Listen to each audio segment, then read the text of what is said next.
Halo, YouTube. Halo.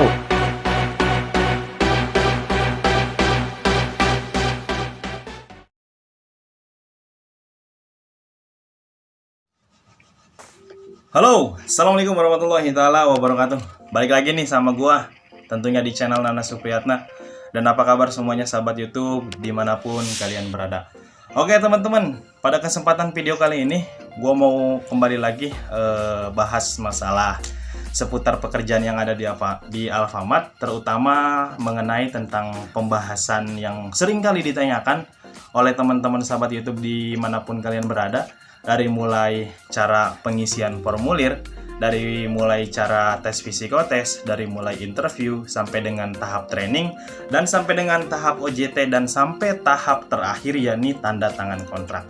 Oke, di video kali ini gua mau bahas bersama Bang Salman, yang alhamdulillah beliau juga ada waktu buat kasih sharing kepada kita juga, kepada khususnya buat teman-teman nih yang mau ngelamar di Alfa, kasih saran, kasih sharingnya. Nanti Bang Salman bisa bantu. Jadi di sini podcast kita melalui online ya, karena jarak yang tidak menentukan, lumayan jauh juga. Bang Salman juga di daerah mana Bang? Kalau boleh tahu Bang? Kalimantan Tengah, Palangkaraya. Ya, Kalimantan Tengah, Palangkaraya. Kalau gua ke sana, mungkin gua nggak cukup waktu. Besok aja gua kerja ya kan. Ya udahlah. Apa boleh buat, kita lewatnya lewat online. Oke. Jadi video kali ini sama seperti video sebelumnya dengan Bang Ari, yakni di podcast Alfamart bersama gua Nana Supriyatna di channel gua pribadi. Dan alhamdulillah gua posting di IG nih, Bang Salman langsung nyaut nih. Pengen ikut kasih berbagi sharing dan pengalamannya gitu ya. Iya. Oke. Sharing lah. Teman-teman, langsung kita ajak ngobrol dan ajak kenalan lagi nih buat Bang Salman untuk memperkenalkan diri di konten saya gini. Oke, silakan Bang Salman perkenalkan diri. Baik, halo. Assalamualaikum warahmatullahi wabarakatuh. Waalaikumsalam warahmatullahi wabarakatuh. Iya. Saya Salman dari Alfamart cabang Banjarmasin ya. Ya. Masih kru juga. Ya. Oke. Semoga di video kali ini ya. Nah, jadi video kali ini Bang Salman tadi DM saya teman-teman, dia mau ngasih berbagi pengalaman juga ya, tips atau kritik ataupun saran buat teman-teman terutama yang baru mau masuk kerja di Alfamart atau baru mau ngelamar. Nanti Bang Salman juga kasih dari mulai tahap proses interview, training, dan pertama kali kerja. Jadi di video sebelumnya sudah dibahas sama Bang Ari cara PD-nya kalian buat ngelamar di Alfamart itu seperti apa. Nanti tinggal tonton di video saya sebelumnya bersama Bang Ari. Nah, jadi di video kali ini saya bersama Bang Salman akan membahas di podcast kali ini, yakni adalah 3 pembahasan. Yang pertama adalah pembahasan interview, yang kedua adalah pembahasan training, yang ketiga adalah pembahasan di mana nanti Bang Salman akan ngasih tahu proses awalnya kerja di Alfamart atau di toko Alfamart itu bagaimana. Proses pertama kalinya kerja di Alfamart itu kayak gimana, nanti Bang Salman akan jelaskan. Oke Bang Salman, langsung aja, kita nggak usah lama-lama karena ini sahabat itu mungkin penasaran bagaimana sih kelanjutan di tahap interview, di tahap training, sampai dengan tahap Bang Salman bisa kerja di toko, dan apa yang pertama kali Bang Salman kerjakan pada saat langsung masuk di toko Alfamart. Oke Bang Salman, langsung saya tanya nih, Bang Salman pertama kali interview tuh kayak gimana Bang, kalau boleh tahu Bang? Kalau setiap interview lah, ini mungkin menyeluruh ya. Ya siap. Semua orang pasti merasakan yang namanya gugup. Betul, udah nggak salah, pasti gugup itu udah nomor satu lah. Saya aja kalau ngobrol gugup ya kan, apalagi interview gitu kan. Iya. Kurang lebih seperti Berapa itu. kali pun interview pasti ada gugupnya lah, siapa? Betul. Tapi itu kan wajar lah. Kan pertama kali kita tatap muka sama HRD. Betul. Apalagi orangnya kan kita juga belum tahu siapa HRD-nya kan. Itu yang bikin gugup salah satunya. Kalau tipsnya sih pertama cari materi dulu ya. Ya, cari materi. Terus juga sama ini latar belakang perusahaan kita perlu tahu nanti. Betul. Betul Bang Salman, betul. Gitu. Salah satu yang tadi Bang Salman bilang untuk masalah latar belakang itu nomor satu saya rasa. Karena mungkin dari pihak Alfamart pun ataupun pihak HRD ingin bertanya lebih detail dengan satu peserta ini. Misalkan kan kayak contoh saya HRD, Bang Salmannya peserta yang mau ikut interview. Ketika saya tanya, apakah kamu tahu tentang Alfamart? Apa yang kamu ketahui tentang Alfamart? Gitu kan. Ketika dia jawab Alfamart minimarket Pak, betul minimarket. Tapi yang saya tanya latar belakangnya, gitu kan. Jadi yang harus pertama kali teman-teman cari adalah latar belakang. Itu sangat betul Bang Salman. Terima kasih untuk jawabannya. Oke. Pertama kali Bang Salman akan melakukan interview. Apa yang pertama kali Bang Salman lakukan? Ketika hari ini dijadwalkan interview, sedangkan nih Bang Salman belum tahu apa-apa nih soal interview. Gimana nih cara menanggapinya atau cara jalan keluarnya agar kita bisa melewati interview ini kalau boleh tahu? Kalau pertama ya persiapan pasti kan. Betul, persiapan. Pertama gimana attitude sama gimana attitude-nya kita ngomong sama HRD nanti. Iya, kan? betul. Harus salam.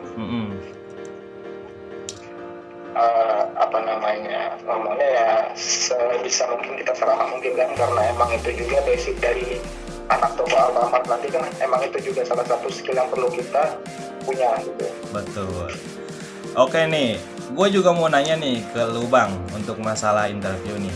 Lu kan hari ini dikasih tahu nih, lu mau interview besok, ya kan? Nah, sedangkan nih lu belum tahu nih basicnya di Alfamart atau sesi interview di Alfamart itu seperti apa. Nah, kasih tahu Bang ke teman-teman, jalan satu-satunya belajar untuk masalah interview itu lewat mana? Nggak harus ke orang. Kalau internet salah ya. satunya kan di internet kita. Iya. Selain dari internet, sekarang kan zaman digital banyak ya, dari YouTube sudah banyak banget yang bahas masalah interview ya.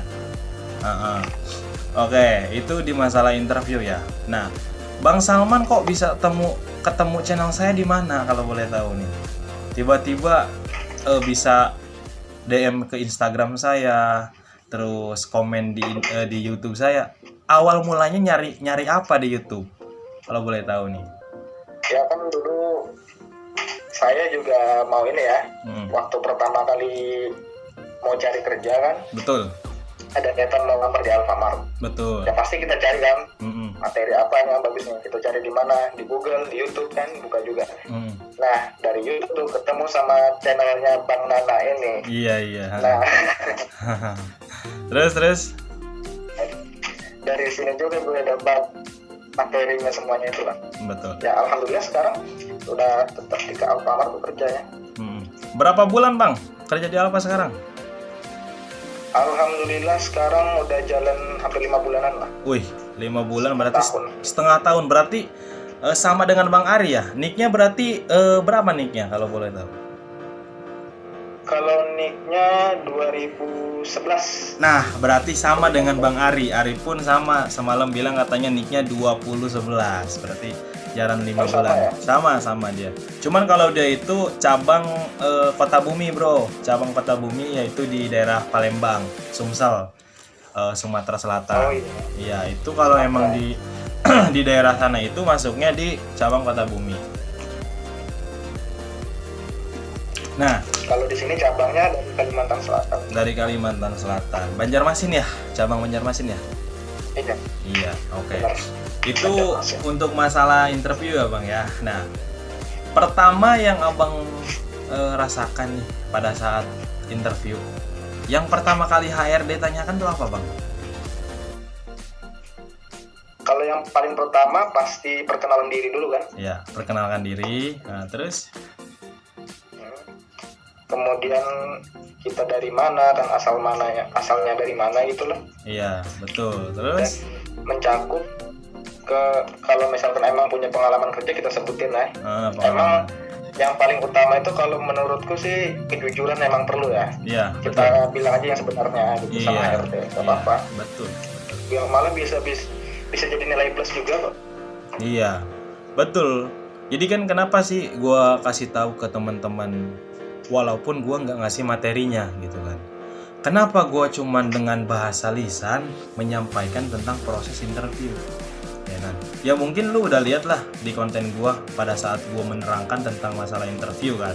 Nah, seharusnya yang kita pelajari, apa yang saat ini kita pelajari itu dapat diserap oleh otak kita ketika kita mau melakukan suatu hal, gitu kan? Contohnya seperti masalah interview tadi yang kita bahas, ya kan?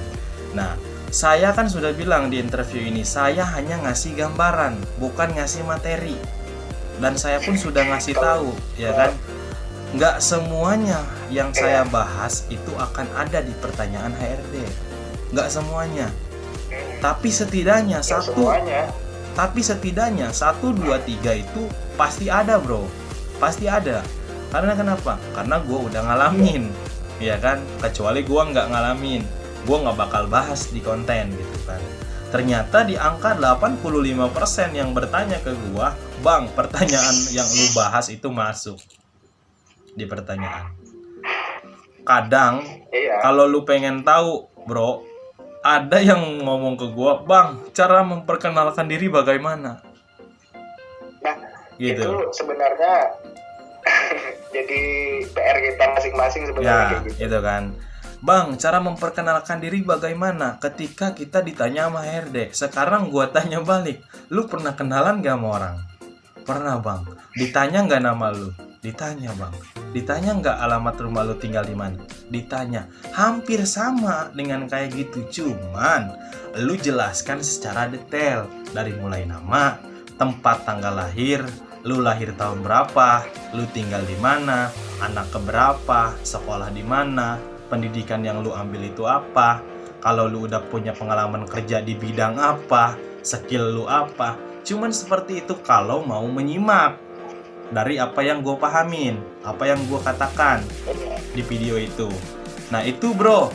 Yang kedua, banyak yang belum paham tentang, bang, kalau ditanya tujuan masuk Alfamart itu apa? Itu banyak yang bertanya. Kita bahas di sini. Tujuan lu masuk di Alfamart itu apa? Gua tanya, lu masuk Alfamart mau ngapain? Kerja, nyari duit. Iya, bang. Buat ngasih siapa? Orang tua. Benar. Itu jawaban setengah benar. Tapi lu harus punya image, harus punya yang namanya tujuan. Lu nggak mungkin yang namanya cari uang, kerja, cuman buat ngasih orang tua. Berarti ada cita-cita ataupun jenjang karir yang harus kejar, yang harus lu kejar nih di perusahaan. Dari mulai yang lu punya skill, dari yang punya lu kemampuan, lu berikan kepada perusahaan agar perusahaan suka dengan hasil kinerja lu. Paham sampai sini, bang? Gue bilang, ya bang, mantap katanya pokoknya. Besoknya dia langsung interview, 2 hari kemudian ngasih kabar, bang gue lolos. Seminggu kemudian dia lost contact, 2 minggu, bang gue udah kerja. Gila nggak tuh bocah? Gue makasih banget bang katanya. Lu ngomong itu di dalam hati gue serep banget katanya. Gue harus serep nih katanya. Kalau kata orang Sunda, gue ilmu abang Nana katanya, gue mau ambil katanya, biar gue lolos kayak gitu. Nah inilah buktinya channel Bang Nana ini emang bermanfaat kan? Iya, alhamdulillah banyak sekali yang bilang channel gue itu bermanfaat. Cuman kan yang gue bilang tadi, apa sih yang lu ketahui, apa sih yang lu mau gitu kan? Gue udah kasih, tapi dengan satu catatan, ketika ada orang yang bertanya, lu kasih tahu juga. Jangan sendiri, bener nggak? Nah, oke, mungkin itu kita bahas di masalah interview, karena kan kita podcast kali ini cuman sharing, men ya, cuman sharing.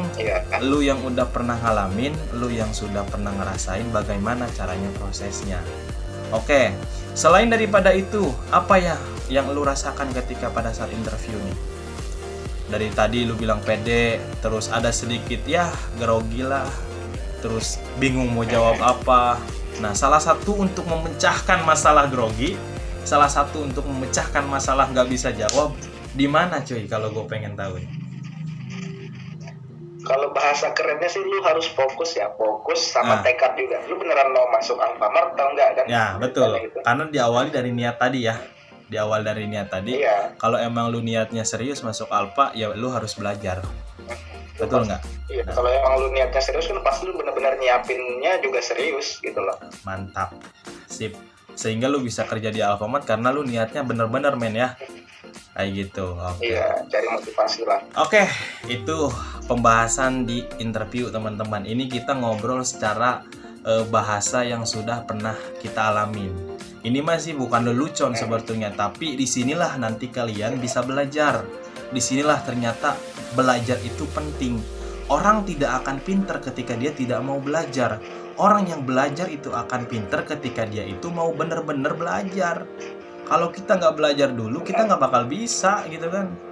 Makanya yang gue bilang ya kan, gue mau masih punya motivasi cuy. Setelah gue rangkum motivasi gue seperti ini, jangan pernah takut mencoba. Karena kalau tidak dicoba, lu tidak akan tahu hasilnya. Gitu kan? Bener nggak? Lu pengen kerja di Alfamart, tapi lu nggak mau mencoba. Lu tahu nggak hasilnya kayak gimana? Ya kayak gitulah, coba-cobaan. Iya. Enggak, gue tanya gini. Lu mau kerja di Alfamart, tapi lu nggak mau nyoba. Yang lu akan Ya nggak bakalan sampai lah. nggak bakalan tahu kan? Nggak bakalan tercapai. Ya, tapi Iya. kalau lu coba lamar, berarti lu akan tahu hasilnya. Bener nggak? Ya, karena bagi gua kegagalan itu nomor 2. Yang penting pengalaman. Bener nggak? Iya, pengalaman. Oke. Lanjut di pembahasan kedua, yakni tentang masalah training nih men. Nah, kemarin kan lu training ya.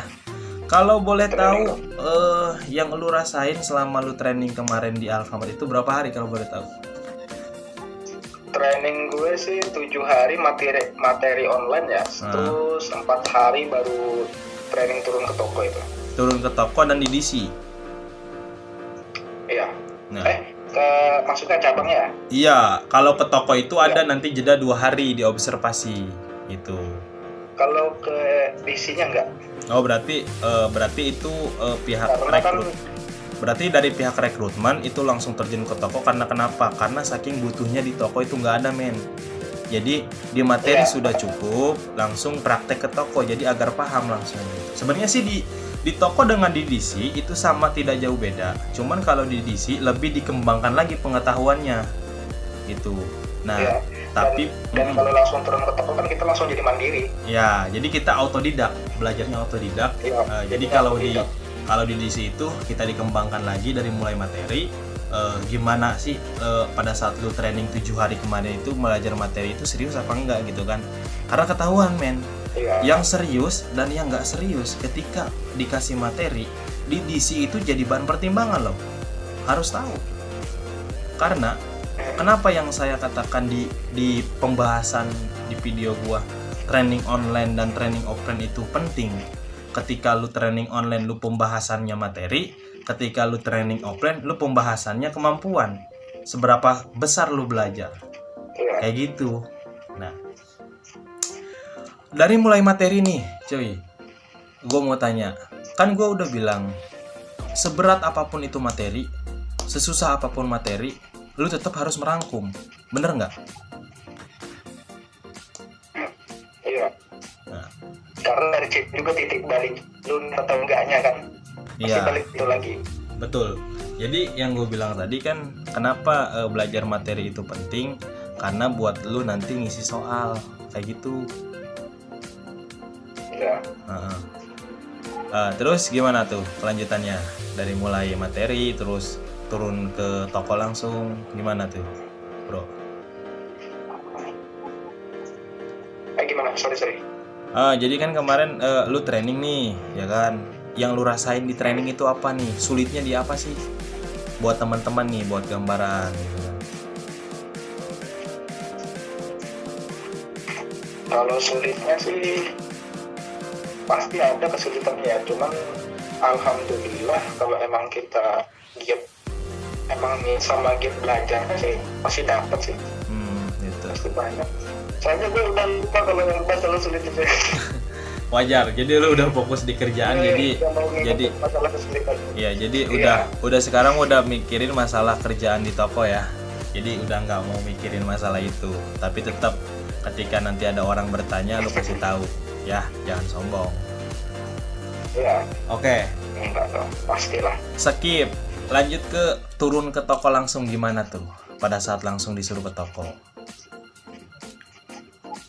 Kalau turun ke tokonya kan biasanya kita pasti dikasih tugas sama trainernya ya, Ya. lewat, kalau gue pribadi sih dari grup WhatsApp. Terus? Misalkan hari pertama kerjaannya apa nih kan, misalkan pertama harus bantu buka toko, kedua bantu sama pejabat tokonya, terakhir bantu closing kayak gitu kan. Betul. Kita ngikutin arahan trainer sama pejabat tokonya juga. Oh, kayak gitu. Minta tolong aja sama pejabat tokonya, misalkan sama acosnya lah yang cewek atau cowok kan, misalkan yang cowok, bang mohon maaf bang, mohon bimbingannya bang ya, gitu ya. Betul. Oke. Emang sih enaknya sih gitu ya. Oh, gitu. Itu berdasarkan dari pengalaman Bang Sama di Bang Salman ya, teman-teman, pada saat dia training online, dia terus merangkum materi, terus dia belajar, karena kan dari materi tersebut sebenarnya sudah banyak sistem kerjanya itu bagaimana, prosesnya itu seperti apa, itu udah dibahas sebetulnya di materi. Cuman ketika kita disuruh ke toko itu hanya sekedar praktek. Bagaimana sih dari mulai kalian merangkum, dari mulai kalian cara belajar di materi itu seperti apa. Oke, langsung ke tahap terakhir, yakni pertama kali masuk kerja di toko Alfamart itu ngapain? Disuruh ngapain? Gimana tuh? Ya sebagai kru kita udah harus udah harus paham kerjaannya apa aja, Terus? sama ya praktekin semua yang udah kita pelajarin lah sama waktu training itu. Ya, terus? Misalkan kita ngambil shift pagi kan, masuk toko, buka toko, proses pagi semuanya urusin.